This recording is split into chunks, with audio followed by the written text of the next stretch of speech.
یقین جانے کہ وہ مالٹا سردیوں کا موسم آتے تھے تو کوئی غلط چھیلتا تھا تو اس کو بتاتے تھے کہ نہیں بیٹا یہاں سے انگوٹھے ایسے رکھتے ہیں اور پھر اس کو ایسا چھیلا جاتا ہے, اس کا رس باہر نہیں آتا, اس کیلے کو ایسے کھایا جاتا ہے, ایسے پورا چھلکا اتار کے نہیں کھایا جاتا. اور مطلب آپ سوچ نہیں سکتے کہ وہ کیسی تربیت کرتے تھے. کوئی واقعہ ایسا بھی ہوا کہ آپ کو لگا کہ والد صاحب نے ایک حد سے زیادہ سختی کر دی ہے, بہت سختی کی ہے؟ نہیں, ایسا بالکل بھی نہیں لگا. بس میں ان سے ازراہ مزاح اور جو میرا ان سے تعلق تھا خصوصی, جو میں سمجھتا ہوں ہر کوئی یہی سمجھتا ہے کہ جو میرا تعلق تھا ان سے کسی کا بھی نہیں تھا, لیکن میں سفر و حضر تنہائی میں اور ساتھ رہا ہوں اس بیماری کے عالم میں. جب ہاسپٹل سے لے کے تو میں اکثر یہ کہتا تھا کہ ابا جی آپ بات کرتے ہیں جلسے میں گولی کھانے کی, یہ کون سی باتیں کرتے ہیں آپ, جلسے میں گولی کھانے والی باتیں کرتے ہیں. تو مجھے کہتے تھے کہ حضور کے نام پہ کوئی مار دے, ساج جی, اس سے زیادہ اور کیا چاہیے. مجھے ساج جی بھی کہہ کے بلاتے تھے اور منڈیا یہ کہہ کر بھی بلاتے تھے. جب بہت جلال میں ہوتے تھے سختی سے منڈیا کہہ دیتے تھے. آپ نے کہا کہ باتوں باتوں میں تربیت کر جاتے ہیں, آپ سے مشورہ وغیرہ بھی کرتے تھے؟ وہ کہتے تھے کہ یوں کر دیا گیا ہے, میں چاہتا ہوں یوں ہو جائے. وہ یہ نہیں کہتے تھے کہ یوں کر دیں, وہ کہتے تھے اگر یوں ہو جائے تو ہم کہتے تھے جناب ہو جائے گا. بس اس دوران ہماری اس سے آگے کبھی بات نہیں بڑھ سکی اور واللہ وہ ہو جاتا تھا. بڑے بڑے سخت حالات آئے, گرفتاری بھی ہوئی, 6 ماہ چیزیں چلیں, شیلنگ بھی ہوئیں, دھرنے ہوئے, ساری چیزیں ہوئیں. کہیں پہ آپ نے دیکھا ہو کہ یار علامت تھوڑا سا گھبرا گئے؟ دیکھیے جی, ان کی برکت سے میں آپ کو بات کرتا ہوں, وہ بہت عالی مقام ہے. ان کی برکت سے آپ کی حیات مبارکہ میں واللہ ایک دن بھی ہمارے دل پر بھی نہیں گزرا. شاید ان کا ہمارے دلوں پر بھی کنٹرول تھا. میرے ذاتی دل پر بھی کبھی نہیں گزرا کہ یار یہ کیا ہو گیا, یہاں تو ہم پھنس جائیں گے, یہاں ہم پھنس چکے ہیں, یہاں ہمارے ساتھ کیا ہوگا. بلکہ اگر وہ خاموش ہوتے تھے تو وہ میرے منہ سے کوئی بڑی بات سننا چاہتے تھے کہ یہ آگے بڑھ کر بات کرے. تو ہوا بھی ایسا الحمدللہ ان کی حیات مبارکہ میں. ہمیں پتہ چلا کہ جب حالات بڑے سخت ہوئے تو عدالت وغیرہ میں ادھر وغیرہ جانا پڑا, تو پھر آپ نے کچھ آگے بڑھ کر کچھ چیزیں آرگنائز کیں, کچھ لوگوں میں جذبہ پیدا کیا. ایگزیکٹلی کیا ہوا 2018 اور وہ مشکل حالات, اگر تھوڑا سا تذکرہ کریں. ہم نے کبھی سوچا نہیں تھا کہ ہم کیونکہ پہلی دفعہ جیلیں, حضرت کی بات نہیں کر رہا, باقی ساتھیوں کی بات, اپنی بات کر رہا ہوں, کیونکہ یکدم ایک کریک ڈاؤن ہوا اور شدید کریک ڈاؤن ہوا. مطلب گورنمنٹ کے اپنے فگر 40,000 ابو ہے کہ اس میں گرفتاریاں ہوئی, علماء شہید ہو گئے جیلوں میں, اور ٹانگیں ٹوٹیں, فائر لگے, بہت کچھ ہوا. تو یکدم ایک خوف سا طاری ہو گیا. پھر ہوا یوں کہ میں جیل میں ایک ملاقات کے لیے چلا گیا. میں نے پوچھا کہ باہر کیا بنا, کیا معاملات ہوئے. تو میں نے حضرت کو بتایا کہ جناب باہر یہ معاملات ہوئے, فلاں شہید ہو گئے, فلاں کا یہ ہو گیا, گھر پر پولیس بیٹھی ہے, رینجر بیٹھی ہے, معاملات ہیں, بہت سارے کچھ ہیں. مطلب ایجنسیز والے آ رہے ہیں, مطلب اتنا پریشر ہے, میڈیا کہہ رہا ہے بغاوت کے مقدمے ہو جائیں گے, منسٹر اعلان کر رہے ہیں کہ فلاں ہو جائے گا فلاں. تو آپ فرمانے لگے اچھا پھر تم کیا کہتے ہو. میں نے کہا جی میں تو آپ آج بڑی مشکل سے آپ سے ملنے آئے ہوں جیل میں, کیونکہ میرا لکھپت میں اس سے پہلے بھی آنا جانا تھا. تو کہنے لگے زندہ میں بھی نہ گئی شورش اپنے جنوں کی, زندہ میں بھی نہ گئی شورش اپنے جنوں کی, اب سنگ مداوا ہے اس آشفتہ سری کا. بس یہ ان کا جملہ تھا. میں نے کہا جی اب, میں نے کہا بس ہم اندر آ گئے تو کام رک جائے گا. میں نے کہا جی نہیں, وہ کہہ رہے ہیں جلا ہوا, مطلب ان کا ایک اپنا سٹائل تھا, جلا ہوا ہے, ایک کام رک جائے گا. ورفعنا لک ذکرک نے ذمہ انہیں اپنے سر لیا, ساڑھا کام ہی نہیں. بس باہر آ کے پھر اس کے بعد کام دوبارہ جاری ہو گیا اور کسی قسم کی کوئی رکاوٹ نہیں. جو آئیں ان کو اللہ تعالیٰ نے آسان کیا. تو ایک نقطہ جو ابھی چل رہا ہے, میں ان کی آخری تقاریر بڑی وائرل ہو رہی ہیں, لوگ باتیں کر رہے ہیں اس میں. انہوں نے کہا کہ میں پھر بتاؤں گا, میں ان کا نام لوں پھر. 4 منٹ کا ایک کلپ ہے, اس کلپ میں انہوں نے کہا کہ نواز شریف تم بتاؤ تمہیں کس نے کہا تھا کہ ممتاز قادری کو پھانسی دو, تمہیں کس نے کہا تھا کہ تم 7C اور 7B میں ترمیم کرو, تمہیں کس نے کہا تھا کہ وہ حلف میں تبدیلی کرو ختم نبوت کو.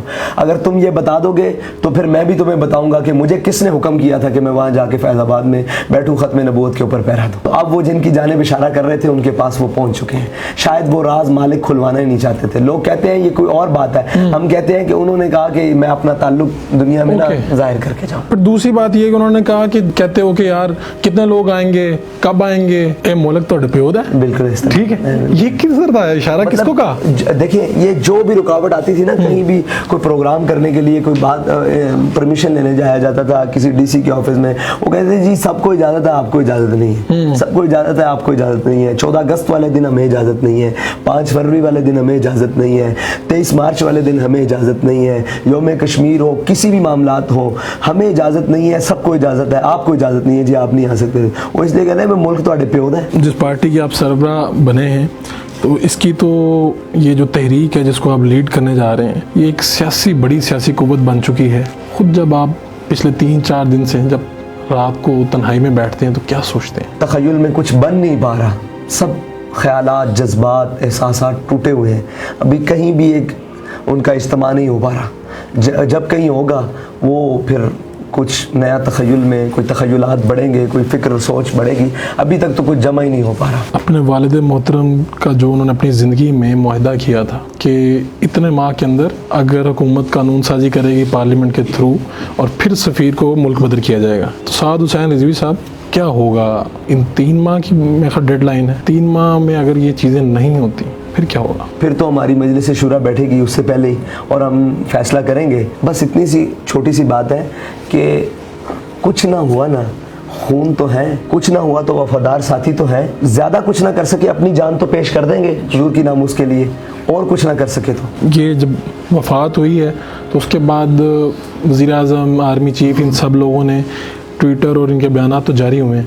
پرسنلی آپ کو کسی کی کال آئی؟ اگر ان کی پرسنل کال آ بھی جائے ہمارے لیے کوئی اعزاز کی بات نہیں ہے کسی کی بھی. ہاں وہ بحیثیت مسلمان حضور کا غلام وہ ہمارے سر کا تاج ہے, عہدے کے اس اعتبار سے وہ قابل احترام ہے پاکستانی ریاست, لیکن ہمارے لیے کوئی اعزاز کی بات نہیں ہے کیونکہ ہمارے والد صاحب نے حریت کی زندگی گزاری ہے, حریت کا پیغام دیا ہے. تو اگر وہ کرتے بھی ہیں تو وہ اپنے لیے کریں گے, ہمارے لیے نہیں. ابھی تک ہمارے ساتھ کسی نے آفیشیل یا نا آفیشیل کسی نہیں آیا. حکومت کی جانب سے آپ کو کہا گیا کہ ہم جو میت وہاں پر ہیلی کاپٹر کے ذریعے پہنچائیں گے, یہ بات درست ہے؟ دیکھیں جی, حکومت کی جانب سچ بولنا چاہیے, حکومت کی جانب سے تو میرے تک کوئی رابطہ نہیں ہوا.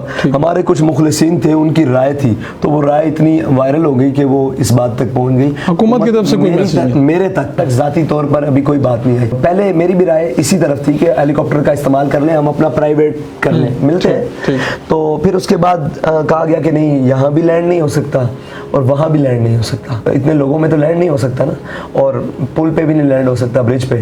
تو اس لیے ہم نے اس کو لائک. آپ کی یہ جو جماعت ہے پورے پاکستان سے کتنے افراد ہیں؟ آزاد کشمیر سے 17 افراد ہیں ہماری شورا کے اندر. ٹھیک ہے جی, وہ فیصلہ کرتے ہیں, وہ فیصلہ سازی کرتے ہیں, وہ جو بھی معاملات ہوں ان پر بیٹھ کر ایک کھلی بحث ہوتی ہے, پھر اس کے بعد وہ جو فیصلہ کرتے ہیں اس پر عمل درآمد. میری قیادت کا فیصلہ میری مکمل تحریک لبیک یا رسول اللہ تحریک لبیک پاکستان کی مکمل شورا نے کیا. سعد حسین رضوی کے نام پہ کہیں پہ اختلاف بھی ہوا؟ میں اولین مراحل میں تو موجود نہیں تھا, باقی میرے سامنے تو کوئی ایسی بات نہیں ہوئی. تو آپ کے والد محترم کسی بات پر تو بہت زور دیتے ہوں گے کہ سعد جی زندگی میں یہ کام نہیں کبھی کرنا. وہ آپ کو بات سناتا ہوں, وہ بڑی اہم بات ہے اور پوری امت مسلمہ کے لیے. وہ بات یہ ہے کہ حضرت مجھے کہا کرتے تھے کہ سعد میں یہ چاہتا ہوں کہ میرا بیٹا مجھ سے وفا کرے, میرے گھر والے مجھ سے وفا کریں, میری بیٹیاں, میری اولاد, میرے والدین, میرے دوست, میرے احباب, میرے ماننے والے مجھ سے وفادار ہو جائیں, میرے عہدیدار مجھ سے وفادار ہو جائیں.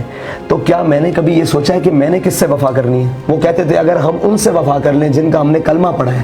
وہ کہتے تھے کہ میں آپ کو حقیقتاً کہتا ہوں کہ پھر ساری دنیا تم سے وفا کرے گی, ان سے وفا کر کے دیکھنا, پھر یہ تمہیں کہنے کی ضرورت بھی نہیں پڑے گی کہ یہ میرا وفادار نہیں ہے. تم میں سے غداری کوئی نہیں کرے گا, تم ان کے وفادار ہو جاؤ. یہ سب رشتے, یہ سب ناطے, یہ سب تعلقات, یہ سب دوستیاں یاریاں تمہارے وفادار. فیض آباد دھرنا, اس میں ایک ویڈیو وائرل ہوتی ہے جس میں پیسے دیے جا رہے ہیں, جو ریاستی ادارے ہیں ان کی جانب سے پیسے تقسیم کیے جا رہے ہیں. باوردی میں کیا تھا واقعہ, کیا تھا, کیوں پیسے دیے جا رہے تھے, کن کو دیے جا رہے تھے؟ ہمارے کارکنان تھے یہ, وہ حالانکہ ہمارے دیکھیں سادے لوگ تھے, وہ آئے تھے جیل سے.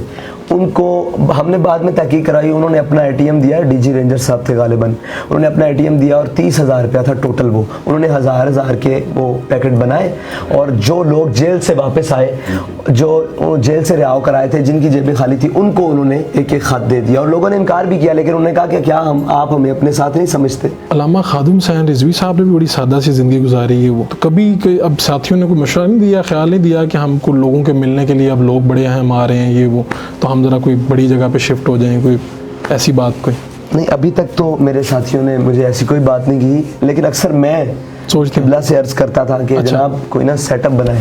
تو وہ فرماتے تھے جس دن سیٹ اپ بن جائیں گے نا اس دن تمہارا خیال آگے نہیں ہوگا پیچھے ہوگا. تو اپنی تحریک کے کارکنان کے لیے کیا پیغام ہے ان کے نئے امیر سعد حسین رضوی کا؟ ان کے نئے سعد حسین رضوی نہیں، میں ایک ان کا بھائی ہوں چھوٹا، بلکہ سارے مجھے سعد بھائی کہتے ہیں، اور الحمدللہ میں ان کے اندر ہی رہا ہوں. مجھے بالکل بھی آپ کسی کارکن کو اٹھا کے دیکھ لیں وہ مجھے اپنے مختلف نہیں سمجھے گا. نہ آپ نے مجھے کسی مقام پر آگے دیکھا ہوگا جو پہلے ماضی گزر چکا ہے. اب تو مجھے بٹھا اس مقام پہ دیے گا جہاں میں نے نظر آنا ہے، ورنہ میں اسی مقام پہ بیٹھتا تھا جہاں کہیں نظر نہ آ سکوں. میرا ان سے یہی پیغام ہے کہ آپ انشاءاللہ، میں نے داتا صاحب میں بھی عرض کی تھی ان کی بارگاہ میں کھڑے ہو کر کہ جہاں آپ کا پسینہ گرے گا انشاءاللہ سعد حسین رضوی کا وہاں خون گرے گا. سعد حسین رضوی صاحب آپ کا بہت بہت شکریہ، آپ نے اپنا قیمتی وقت دیا.